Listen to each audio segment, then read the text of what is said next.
આજે આપણે ભેગા થયા તો આ લડાઈ જે છે એ લડાઈ આજની નથી. આ લડાઈ આઝાદીના 70-75 વર્ષ પહેલાની ચાલી રહી છે. આદિવાસી સમાજની જે લડાઈ આપણે જોઈએ છીએ એ લડાઈ 3 બાબતની છે: જળ, જંગલ અને જમીનના માલિકી અધિકારોની. તો આપણે જોયું કે જે પણ સરકાર સત્તામાં રહી તો આ જળ, જંગલ અને જમીનના જે અધિકારો છે એનાથી વંચિત રાખવાની કોશિશ કરી છે. એનાથી આપણને સતત દૂર કરવા માટેના પ્રયત્નો કરતા રહ્યા છે.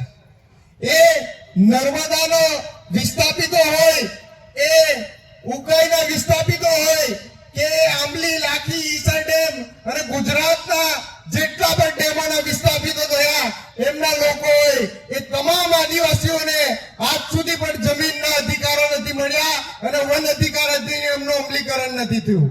આજે એ લોકો લડી રહ્યા છે ગાંધીનગર સુધી, પણ આજે કોઈને પણ આ સરકાર સાંભળતી નથી. ત્યારે ફરી આપણા વિસ્તારમાં એક નવો પ્રોજેક્ટ આવી રહ્યો છે. આ નવો પ્રોજેક્ટ કોના હિતમાં આવી રહ્યો છે એ સમજવું આપણા માટે જરૂરી છે.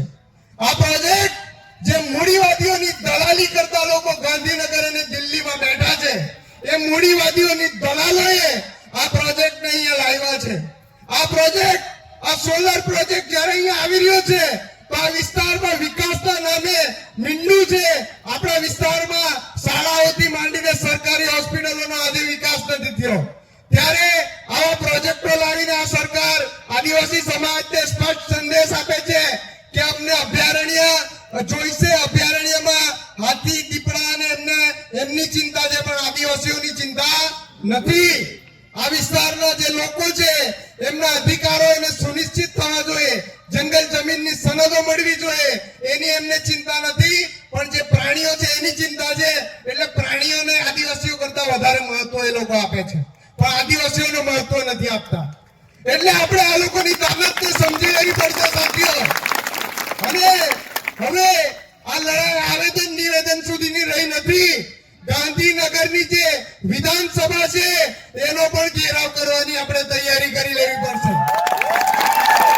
કારણ કે આ સરકાર અને આ પ્રશાસન અને વ્યવસ્થા જો આઝાદીના આટલા વર્ષો પછી પણ આદિવાસીઓને બંધારણમાં આપેલી 5મી અને 6ઠી અનુસૂચિના અધિકારોને સુનિશ્ચિત નહીં કરી શકતી હોય તો આ ચૂંટાયેલા નેતાઓ અને રાજકીય પાર્ટીઓએ ઢાંચણીમાં પાણી લઈને ડૂબી મરવું જોઈએ.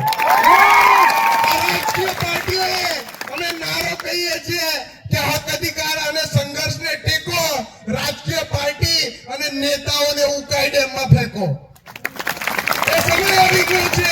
આ જેટલી પણ રાજકીય પાર્ટીઓ સત્તામાં રહી છે એ તમામે આદિવાસીઓનું શોષણ કર્યું છે. આજે પ્રોજેક્ટ લાવવામાં આવી રહ્યો છે સાથીઓ, અભયારણ્ય. એ પ્રોજેક્ટ માંડવી, ઉમરપાડા અને ઉમરપાડાથી લઈને સોનગઢ વિસ્તારના જે ગામો છે એને અભયારણ્ય બનાવવાની એક યોજના સરકારે દરખાસ્ત, સુરત જિલ્લા વન વિભાગે એક દરખાસ્ત મુખ્યમંત્રીને મોકલી છે.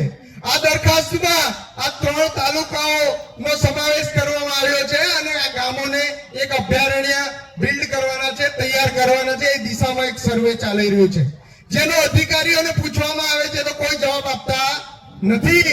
એ લોકો લોકશાહીને નથી માનતા, બંધારણને નથી માનતા, એટલે કોઈ જવાબ આપતા નથી.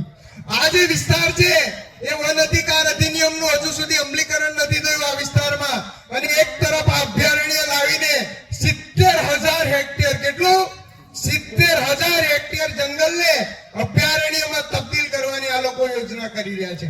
આજે અભયારણ્ય લાવ્યા છે, કાલે ઇકો સેન્સિટિવ ઝોન લાવશે, કાલે કોઈ બીજું લાવશે. તો જંગલમાં જવા માટે પણ આપણે પાંદડું તોડવા માટે એ લોકોની પરવાનગી લેવાની?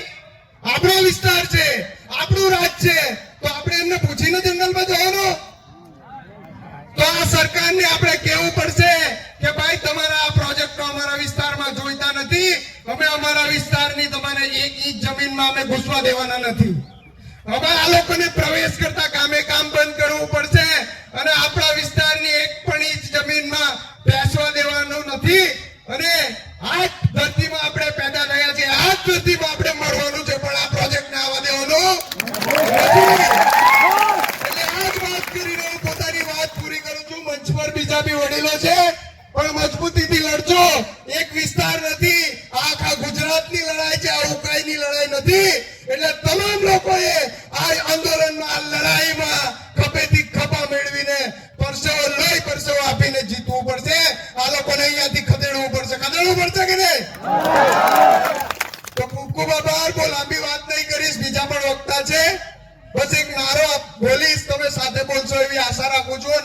પોતાની વાત હું પૂરી કરીશ. જય આદિવાસી, જય આદિવાસી, લડેંગે, લડેંગે. ખૂબ ખૂબ આભાર. જિંદાબાદ. સાથે સાથે ખૂબ ખૂબ આભાર. વિશેષ